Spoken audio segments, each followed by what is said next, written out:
And good morning, church. We are returning to our series, Morality and the Postmodern World, the Ten Commandments for today. We come today to the Sixth Commandment, which we assume is a no-brainer. Everyone knows that murder is wrong, so we can just check that box and move on, right? Unfortunately, it's not quite that simple. What appears to be self-evident on the surface turns out to be a much more complex issue, as well as an exceedingly important plank in a moral framework, especially one that is built upon a biblical basis. Now, if someone who was not a Christian had been listening to this series, when we arrived at the commandment, "You shall not murder," I can easily imagine that person responding with a bit of frustration and sarcasm. Finally, something that makes sense. Why didn't you start with this as the most obvious place to begin building your set of moral teachings? Well, I can understand the frustration. But once again, let me remind you that Christian morality is not based upon what is commonly practiced in our culture, or what we all agree on, or what any particular individual may think. Christian morality is based upon the person and the nature of the living God, as described for us in His Word and shown to us in the person of Jesus Christ. The beginning point and the ending point for determining what is right and wrong is not what I think or what you think, it's what God thinks. So we don't start by trying to find the lowest common denominator that we can all agree on and building from there. We don't start by asking what we think will bring the most benefit to society or to the planet or to me. We start with God. Not the idea of God, but the reality of God. We begin by listening to the person of the living God and entering into a relationship with Him through Jesus Christ. And that's why the first four commandments are concerned with our relationship to God. Again, we've heard this already, but just to review, you are to recognize only one God. You'll have no other gods that you worship. You're not to make false representations of God. No idols, no substitutes for God. You're to make no professions of allegiance to God that are false or deceitful. That's what that taking His name in vain refers to. No appeals to Him as your witness that are actually an attempt to deceive someone else. No claims of belonging to Him that are not backed up by your actions of faithfulness to His covenant. And you're to honor God as your Creator and Redeemer by honoring the Sabbath, which He's given to you as a day of rest. And it's a promise of a greater rest that's to come in the kingdom of God. And then beginning with the fifth commandment, to honor your father and mother, the rest of the Ten Commandments are all concerned with our relationships with others, social behavior, interpersonal relations, the proper setting of my heart with regard to others. Having the proper relationship to God leads to having the proper relationship with people, and thus to right conduct and to moral behavior, healthy family life, and a good society. So honoring parents and grandparents and the elderly in general is a crucial mark of a morality that is genuinely godly. God cares about people. People are the most important beings in His creation. And their value is incalculable. Each person who has ever lived is someone who is created in the image of God, whom God loves with a perfect love, and for whose redemption He paid an infinite price, the price of the death of His Son. Treating people with honor is therefore at the core of what it means to understand God and to live as people in covenant with Him. Now, I said that this commandment, the sixth one, wasn't as simple as it appeared on the surface. Why? Well, let's start with the numerous ways in which this commandment has been mistranslated, misquoted, misapplied, particularly in our culture today. Hugh, I'm getting just a little bit of a ring. Can we drop the gain down a little bit? One of the most common misunderstandings of this commandment actually derives from the language that's used in the King James Version of the Bible. So if you grew up on the King James, or as I did with the Revised Standard Version, you learned this commandment as "thou shalt not kill," or "you shall not kill." And that wording has led to a multitude of misunderstandings. Not because it's an incorrect translation, but because the English word "kill" isn't specific enough to convey what is forbidden in this commandment, which is murder. And if you add to that the way that many people confuse issues by misusing language, sometimes intentionally, it isn't hard to end up with multiplied misunderstandings of what the Bible actually means by this commandment and what it is that it forbids. Consequently, many people wrongly appeal to this verse to get support for causes that they want to champion. And even people who don't claim to believe the Bible or who don't follow it will wrongly use this verse as ammunition for their argument. Let me point out the most common errors that we see today concerning this command. First of all, someone who unintentionally or accidentally caused the death of another person was not guilty of murder under the law. But when I talk about the law, I'm talking about the Mosaic law.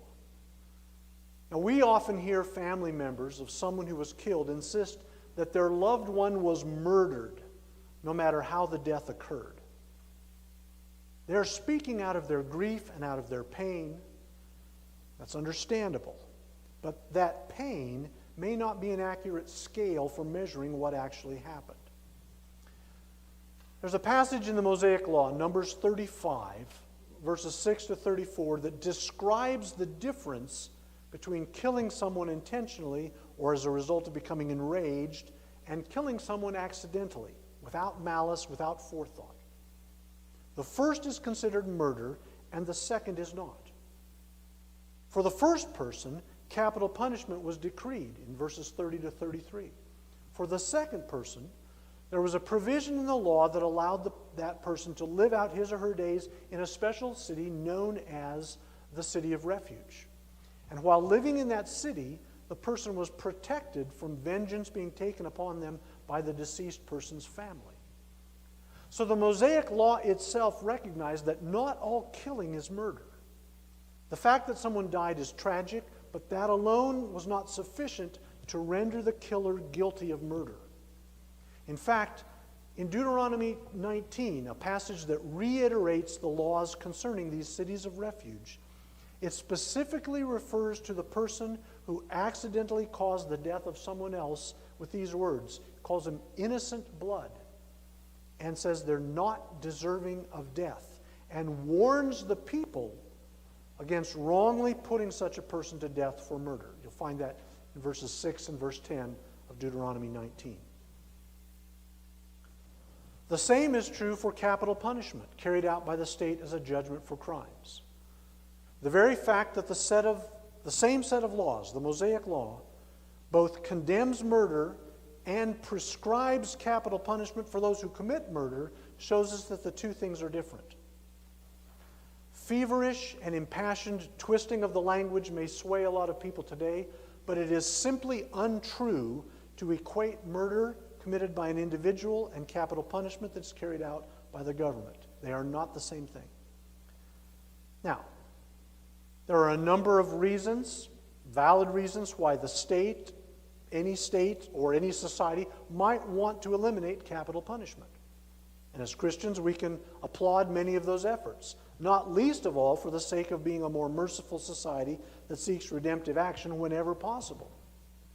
But if we're going to be faithful to the teaching of the Scriptures, we have to acknowledge the truth. And the truth is that the Mosaic law that contains the commandment that forbids murder also contains the prescribed punishment for that crime, and that punishment is death to be carried out by the state. According to the biblical law, the two actions are not identical and they are not incompatible.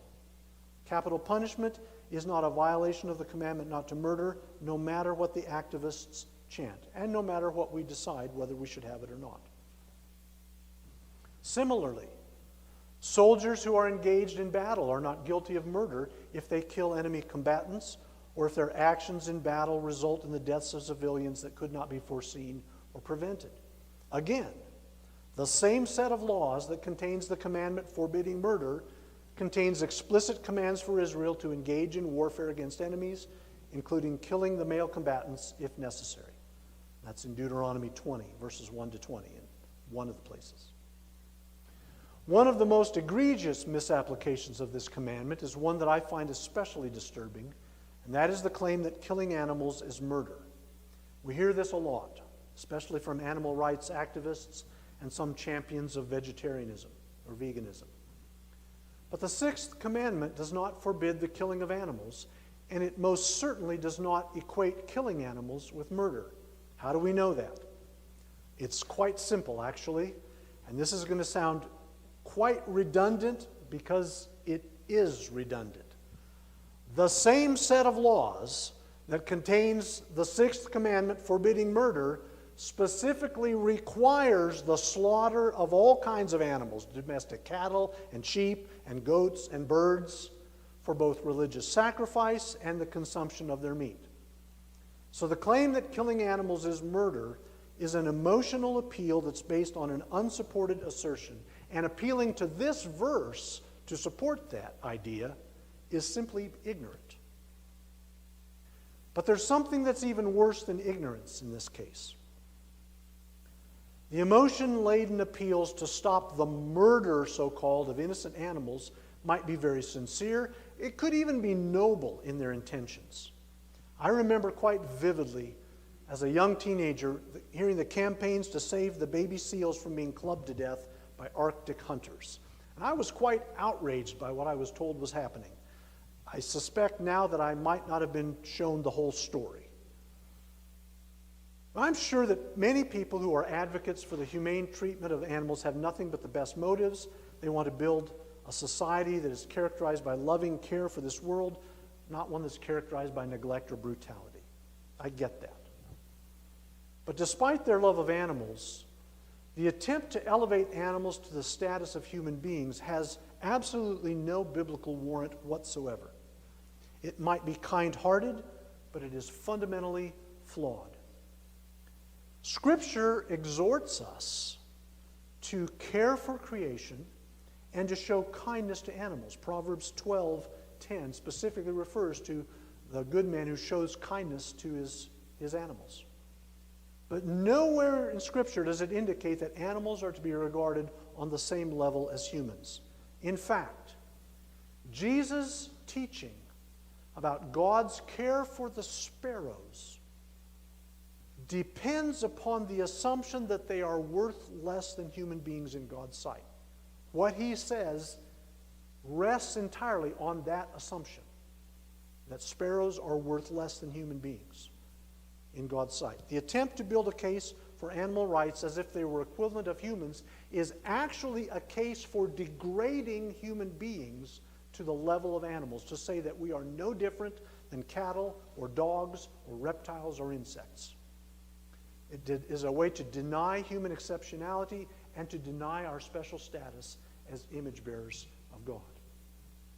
You see, it is precisely because humans are created in the image of God that the commandment forbidding murder is even included in the law at all.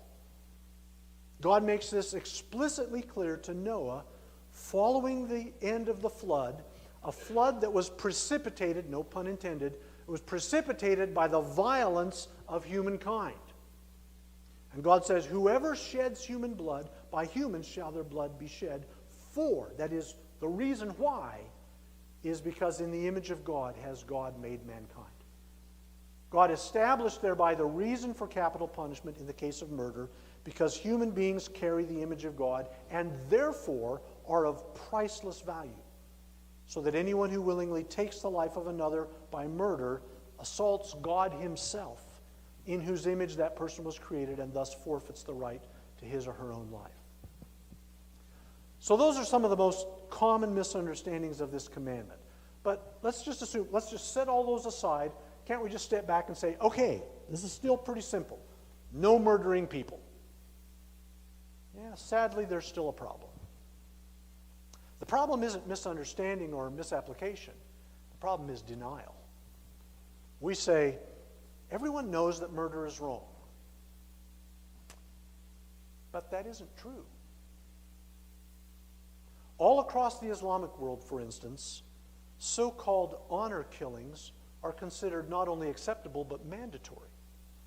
So a father murders his son, or a nephew murders his uncle because he converted to Christianity. A brother murders his sister for marrying outside the faith, or for getting pregnant before marriage, or for wearing what is considered provocative or immodest Western clothing, or for talking to a young man without an escort.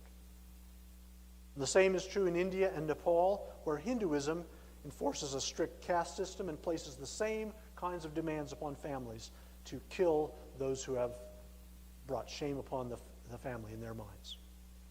We could also look at places in the world, such as the equatorial jungles of Ecuador or Papua New Guinea, where for centuries, if not millennia, tribes have engaged in blood feuds, repaying murders with murders in an endless cycle of vengeance. And if the Stone Age tribal warfare of Papua New Guinea is too exotic or too far off to register in your mind, consider something closer to home, say in, let's call it Kentucky and West Virginia, where the Hatfields and McCoys had their celebrated feuds in the 19th century. Or let's come a little bit closer to Massachusetts Street, to the Jayhawkers and Quantrill's Raiders, or the Bloods and the Crips. Consider the forced starvation of 4 million Ukrainians by Stalin in the 1930s, or the extermination of 6 million Jews, plus others, in the Holocaust under Nazi Germany, or the bombing of residential areas in Ukrainian cities by Putin's forces, or 63 million abortions in the U.S. since Roe v. Wade.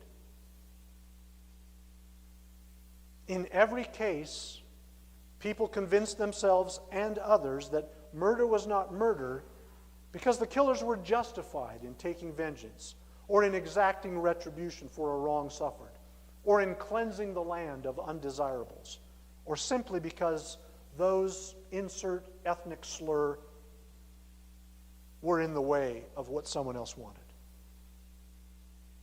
The fact is that people have been killing each other since shortly after the creation of people, since leaving Eden. Abel obeyed God, and his brother Cain killed him because Cain was jealous of the favor that God showed Abel for his obedience. And Cain's descendant, Lamech, bragged about killing a man because the man had started a fight with him. And by the time we get to Noah, the earth was so filled with violence that God had to put an end to things before the murders and the wars threatened to extinguish humanity altogether. We say, everyone knows that murder is wrong. Well, in one sense, I suppose that there is a measure of truth in that. Because unless you've been taught otherwise, there is an inherent hesitancy in human beings to take the life of another human being. Our consciences come with a factory setting that says murder is wrong. But sin has put down really deep roots in us. And the desire to get back at someone whom you think has wronged you lies pretty close to the surface, and it can quickly grow up and sprout deadly fruit. Especially if you grow up in a culture where proving that you are tough is prized, or where you are taught that you have to fight for whatever it is you want, or you're taught that the things that others have rightfully belong to you, not to them. Can I give you a rather silly illustration from my own life? I haven't killed anyone, but I distinctly remember a time when that root in my own heart burst out completely unbidden, to my shock and to my dismay. It was during college. One of the things that a bunch of us from our Bible study did in college was to play touch football. That's a picture of us. I'm the guy in the backfield there. You just see the side of my face a little bit. See, we had Bible study on Tuesday nights, and that was church for us. And so on Sunday mornings, we would play football. We called it First Church of the Holy Gridiron. And we would meet, and we would pray. We would play a rather spirited hour or two of touch football, where touch was sometimes more than gentle. We would finish. We would pray for healing for each other. We did. And then we would go get a root beer or whatever. We were all friends, and it was pretty competitive, but no one tried to hurt anyone. Except there was this one time. I don't remember why I was upset. But the guy that I was upset with, who was a good friend of mine, he was right across the line from me.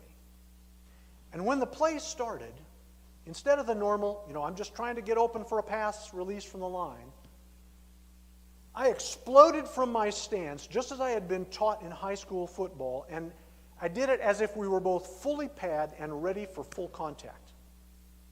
Needless to say, he was not prepared for an attack like that, and I knocked him completely head over heels on his keister. And when the play was over, he just looked at me and said, "Where did that come from? What's wrong with you?" I apologize because I was clearly in the wrong. But the truth is, I didn't know what was wrong with me. I just knew that somewhere closer to the surface than I wanted to believe, there was a rage inside of me that was demanding to get out. I have a really hard time imagining murdering someone, but it's pretty easy for me to remember times when my anger over something swelled up inside of me and threatened to burst out. And that's when I remember that murder is just the end of the road that begins with resentment and bitterness over perceived wrongs. And maybe the only reason I haven't committed murder is that I haven't had the opportunity. Jesus said that murder isn't just the outward act. We think we're morally upright because we haven't killed anyone. We boast about, I haven't killed anyone. Like, that's a pretty high bar, maybe. Jesus says otherwise. The angry name-calling, the cursing of someone else who's offended us or wronged us in some way, the demeaning and belittling comments about people we think are beneath us, all of those expressions of hatred and disgust and dismissal of others are the seeds that grow up into murder. One of the constants in human history across all cultures, all eras, among so-called barbarians and so-called civilized societies is this. We all begin on the road that leads to murder with two steps. And the first step is harboring resentment towards someone for some wrong that's been done to us. That wrong could be a real wrong. It could be harm that's been done to me or to my family or someone I care about. The wrong could be something that's nothing more than a perception that I have, barely tied to reality. Some small injury that I've nursed and rehearsed and exaggerated in my mind until it consumes me. You want examples? Just read any newspaper from the last 6 months. You'll see plenty of examples. It could even be a wrong that is completely imaginary, or worse, a total fabrication, a lie I've told myself and others to justify what I'm about to do, such as the things we're hearing from the mouth of the Russian president these days. The second step that leads to murder involves our mouth, our language. Because in order to justify our hatred and our malicious designs to strike back at those we believe have harmed us, we start speaking about them in language that identifies them as less than us, as inferior beings, subhumans who don't deserve the same place as us. Their lives are consuming resources that we need. Indeed, they're stealing the very air from our lungs. And Jesus specifically refers to this in the passage we read from Matthew 6. The Aramaic term raka means empty-headed. To call someone raka is like calling someone an idiot, a worthless piece of trash. And to say you fool is similar, and it adds this additional sense of being morally immoral and disgusting. We call this process dehumanization. It's a way to reprogram our sensibilities so that we stop thinking of someone as a person created in the image of God, someone who's worthy of my respect, my consideration, and we start thinking of them as less than me, less than human. They're a beast, someone to be trampled on, gotten rid of. And the more we proceed down this road, they become less and less valued in my sight and more disposable. Delusion sets in, to the point that unthinkable barbarity and cruelty become viable options. Killing them becomes palatable, even a necessity, perhaps even praiseworthy. Those inner attitudes of resentment and bitterness and harboring of grudges, refusing to forgive and disdaining people who are different, who are less than in our eyes, all of those ways of thinking can become habitual, so that the seeds take firm root in your heart. And those seeds are universally acceptable, universally available to every human being on the planet. But what has happened in the last half century in our country is that we have found a way to prime the pumps of our hearts, so to speak.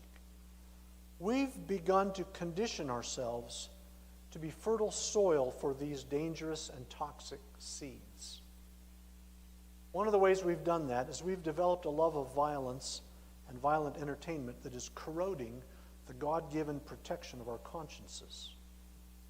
More and more of our public speech habits, our media, our entertainment, our humor, our political discourse, even ordinary conversations have become exercises for attaining expertise in verbal attacks, cutting one another down, threatening, boasting, cursing.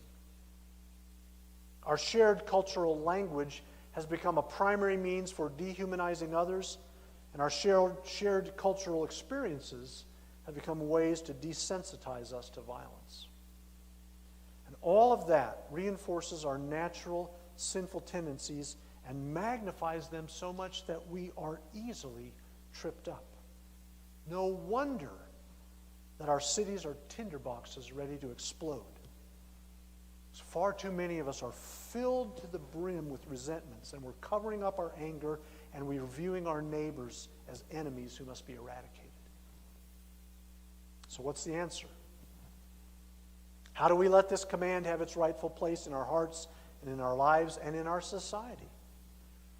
Let's start by this. Let's start by reminding ourselves, daily if necessary, that every person you see is an image bearer of God. Now that person, that image of God in that person might be greatly damaged, but it's still there. And God can redeem anyone and transform the most unlikely of people into tremendous saints. Never forget that the Apostle Paul was responsible for the deaths of hundreds, if not more, of Christians. And he became the greatest missionary we've had. God can redeem the most unlikely of people. Number two, watch your language, especially your language about others. Make sure that you're not demeaning and dehumanizing other people, especially those with whom you have problems or who have hurt you. What did Jesus say? Bless those who curse you and pray for those who have mistreated you. Number three, refuse to harbor resentment in your heart. Remember that you've been forgiven much, so forgive quickly when you are wronged. Pluck those seeds of hatred and bitterness out very quickly before they get deeply rooted in your soul. Before, Jesus said, reconcile quickly with those who have wronged you, with those you have wronged. I don't know if you caught it there, but Jesus said it's more important to be reconciled to someone with whom you are at odds than it is to present your offering to the Lord, which is referring to public worship. So it's more important to make things right with someone who has wronged you than to show up for church, for worship. And you know how important it is to worship or you wouldn't be here.